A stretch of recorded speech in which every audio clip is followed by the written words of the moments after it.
भारत ने 26 जनवरी को अपना 72वां गणतंत्र दिवस मनाया। देश के हर हिस्से में कई समारोह आयोजित किए गए। कोरोना वायरस के चलते राजधानी दिल्ली में समारोह का स्वरूप थोड़ा बदला गया, लेकिन जोश में कोई कमी नहीं हुई। राष्ट्रपति रामनाथ कोविंद ने परेड की सलामी ली। उसके बाद parade commander lieutenant general Vijay Kumar Mishra की अगुवाई में गणतंत्र दिवस परेड निकलनी शुरू हुई। दूसरी ओर कृषि कानूनों के खिलाफ प्रदर्शन कर रहे किसानों ने भी ट्रैक्टर मार्च निकाला। किसानों ने सिंघू, टीकरी और गाजीपुर बॉर्डर पर पुलिस के सारे बैरिकेड तोड़ डाले। इसके बाद दिल्ली पहुंची ट्रैक्टर परेड का स्वागत स्वरूप नगर में लोगों ने किसान रैली पर फूल बरसाकर किया, लेकिन कुछ उपद्रवी लोगों के कारण परेड हिंसा में बदल गई। प्रदर्शनकारी पुलिस द्वारा बताए गए मार्ग पर ट्रैक्टर मार्च न करके दिल्ली के अंदर प्रवेश करने लगे, जिसके कारण राजधानी में अलग अलग जगहों पर प्रदर्शनकारी किसानों और पुलिस के बीच झड़प हो गई। क्या हुआ ट्रैक्टर रैली में पूरा दिन, जानते हैं इस वीडियो में। नमस्कार, मैं हूं सोनम सिंह और आप देख रहे हैं किसान भारती। प्रदर्शनकारी किसानों का समूह ट्रैक्टरों के साथ लाल किला पहुंच गया और उनमें शामिल एक बड़े समूह ने अपने हाथों में तिरंगा और किसान संघ के झंडे लेकर लाल किले को घेर लिया। कुछ युवाओं ने लाल किले पर खालसा पंथ का झंडा फहराया। उधर राजधानी दिल्ली के आईटीओ में किसानों ने ट्रैक्टर से बैरिकेड तोड़ दिए। हंगामा बढ़ने पर पुलिस ने किसानों पर लाठीचार्ज कर दिया। प्रदर्शन को हिंसात्मक रूप लेते देखकर गृह मंत्री अमित शाह के घर पर उच्च स्तरीय बैठक की। यह बैठक करीब 2 घंटे तक चली और इसमें आईबी निदेशक और गृह सचिव समेत तमाम आला अधिकारी मौजूद रहे। बैठक में हालात की समीक्षा के बाद अनेक संवेदनशील स्थानों पर अतिरिक्त सुरक्षा बल तैनात करने के लिए कहा गया।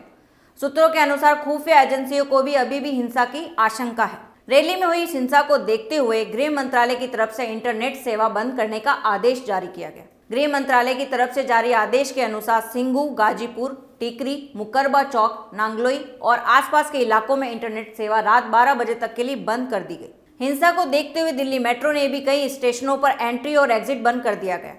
किसानों की ट्रैक्टर परेड के मद्देनजर दिल्ली ट्रैफिक पुलिस ने सोमवार को अलग से एक ट्रैफिक एडवाइजरी जारी करते हुए लोगों को आगाह किया कि वे ट्रैक्टर परेड के रूट के आसपास से ना गुजरें, वरना दिक्कत हो सकती है। परेड के दौरान हुई हिंसा पर दिल्ली पुलिस के मुताबिक किसानों ने तय रूट का पालन नहीं किया। उन्होंने कई जगह पर सरकारी संपत्तियों को नुकसान पहुंचाया गया।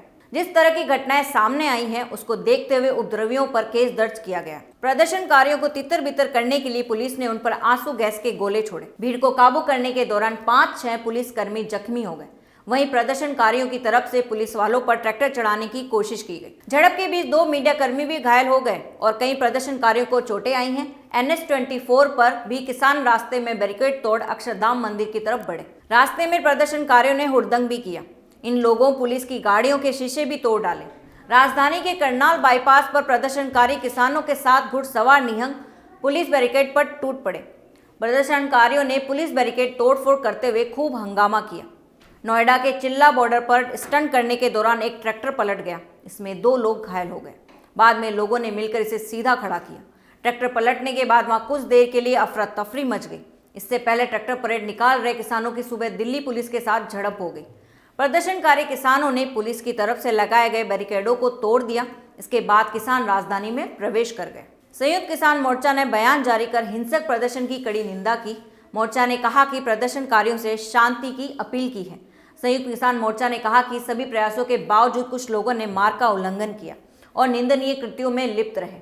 असामाजिक तत्वों ने शांतिपूर्ण आंदोलन में घुसपैठ की थी। हमने हमेशा माना है कि शांति हमारी सबसे बड़ी ताकत है और किसी भी उल्लंघन से आंदोलन को नुकसान होगा। कांग्रेस के पूर्व अध्यक्ष राहुल गांधी ने किसानों की ट्रैक्टर परेड के दौरान कुछ जगहों पर पुलिस एवं किसानों के बीच झड़प होने के बाद मंगलवार को कहा कि हिंसा किसी समस्या का समाधान नहीं है और सरकार को देश हित में तीनों कृषि कानून वापस लेने चाहिए। उन्होंने ट्वीट किया, हिंसा किसी समस्या का हल नहीं है। चोट किसी को भी लगे, नुकसान हमारे ही देश का होगा। देश हित के लिए कृषि विरोधी कानून वापस लो। ऑल इंडिया किसान सभा महासचिव हनान मोल्ला ने कहा, आज दिल्ली में जिन्होंने तोड़फोड़ की वे किसान नहीं, किसान के दुश्मन हैं। ये साजिश का अंग है। आज की गुंडागर्दी से, साजिश से हमने सबक लिया है। भविष्य में आंदोलन में ऐसे लोगों को घुसने का मौका न मिले। हम शांतिपूर्ण ढंग से आंदोलन चलाएंगे। एनसीपी प्रमुख शरद पवार ने कहा, आज दिल्ली में जो हुआ कोई भी उसका समर्थन नहीं करता, परंतु इसके पीछे के कारण को भी नजरअंदाज नहीं किया जा सकता। पिछले कई दिनों से किसान धरने पर बैठे थे। भारत सरकार की जिम्मेदारी थी कि सकारात्मक बात कर हल निकालना चाहिए था।